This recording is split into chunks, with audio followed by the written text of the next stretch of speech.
Hi everyone, here's a quick video I've put together about Athenian education to cover the basic points for us to then develop in class.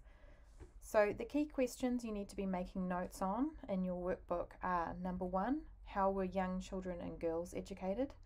Number 2, what were the aims of education for Athenian men? And number 3, what did boys learn in the different stages and parts of formal education? So you can pause this video as you go to jot down the notes and make sure that you've got all of this covered, and that's the main ideas for this topic. So firstly, if we look at what education looked like outside of schools, before schools, beyond schools, for our different groups in Athenian society. Unfortunately, our sources are quite limited for slaves and metics. We don't really know how they were educated. Presumably some of them would have been highly educated because a number of slaves and metics would work as secretaries and teachers, but where and how they gained these skills is unclear. Our sources aren't really interested in them, and so they don't tell us. Boy or girl, a young child was taught at home by his or her mother until they're about 6 or 7 years old. And then after this age, their education would depend on their future gender roles, and so it was very much separated according to gender. So boys would be often sent to school if the family could afford it, and this would teach them how to participate in the political, military, social activities expected of them in Athens. However, girls would be educated by their mothers at home to learn the skills that they needed to become mothers themselves and run their own household. So they'd be taught things like spinning wool, weaving to make cloth, organising slaves, and also managing the household finances. So presumably they would need to be able to do some sort of basic counting and so on in order to run a household, but they wouldn't be sent to school. In terms of the education of citizen boys, there's a good quote here from Webster, which I've also put in your workbook, so make sure that you draw attention to it. Education aimed at the attainment of arete, the type of excellence which enables the recipient to lead the good life in the Greek city-state. And so the idea of arete, or excellence, on the battlefield or in society as well, is really an idea of all-round excellence. It's not just one aspect. You don't sort of become a specialist in one area. You need to have a broad base of really good skills.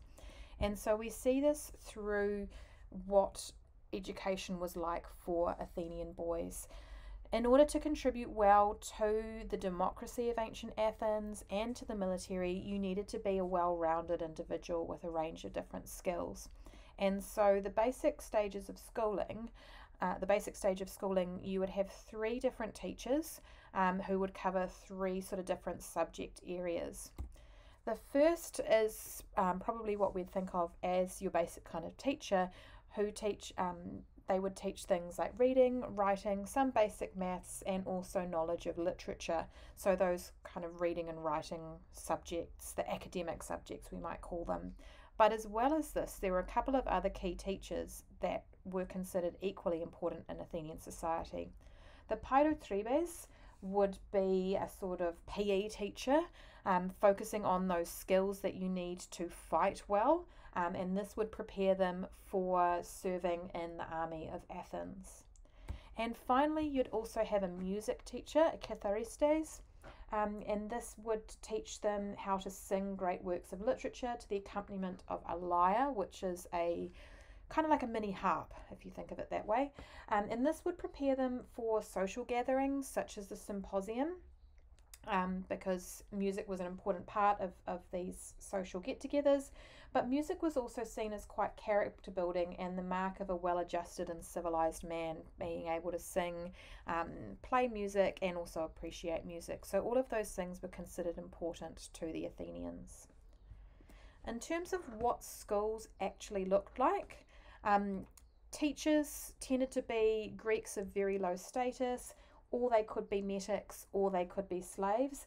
And they were paid really low because they had a low status in society. It wasn't, although education was really important, being a teacher wasn't considered a very illustrious career and not one that your average Athenian boy would aspire to, I don't think.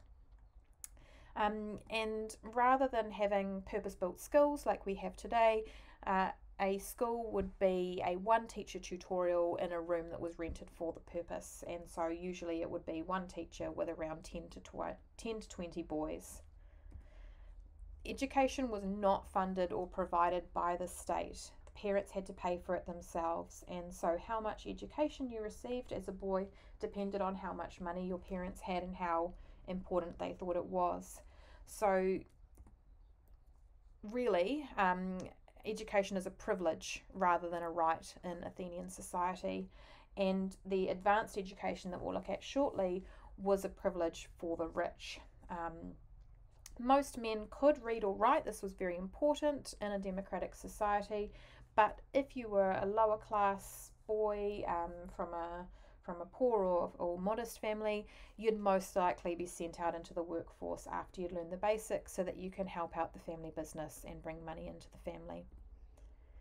An interesting aspect of Athenian schooling that we don't really have today is the paidagogos, who would be a slave who would go along to school with the boy. And so he would carry his bag, he would make sure he got to school safely, but as well as that, he also supervised his behaviour and he was able to punish him. So he was able to sort of physically beat the boy if he wasn't listening in class. So maybe kind of like a teacher's aide, but a bit more strict, and then they also accompanied them to and from school. And this vase painting, which I also had on the first slide of this video, shows what showed what Athenian schools might look like. So we can see on the left hand side there is a teacher, Kytharistes, and a boy doing some music. They're both playing lyres. In the centre we've got what we can assume is the grammatistes, because he's holding a scroll with some letters on it, and sitting behind the boy, we could perhaps think that that was a paidagogos. He's carrying a stick there, which perhaps would be handy for beating the boy if he wasn't paying attention.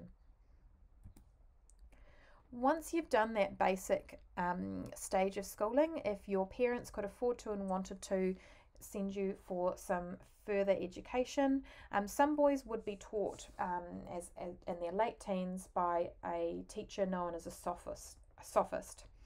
This would be a teacher who travelled around and they taught all the important skills you needed for public speaking. So how to argue, how to debate, how to craft speeches. And so this would be a really, really useful skill in democratic Athens, because you need to be an effective debater in order to get things done. You need to convey your opinion clearly and convince people that they should agree with you. And what we see is that although anyone can contribute to democratic Athens, the successful politicians and generals tended to be aristocrats who had been well educated. Their education or their abilities to speak in public are so important in both the boule and the assembly, so it was a priority for wealthy families. And finally, once you'd finished at around 17 or 18, you'd go through an examination known as the dokimasia. And so this is where the officials of the deme or the suburb would check the boy, make sure he was physically developed enough, and then he would be able to go into military training.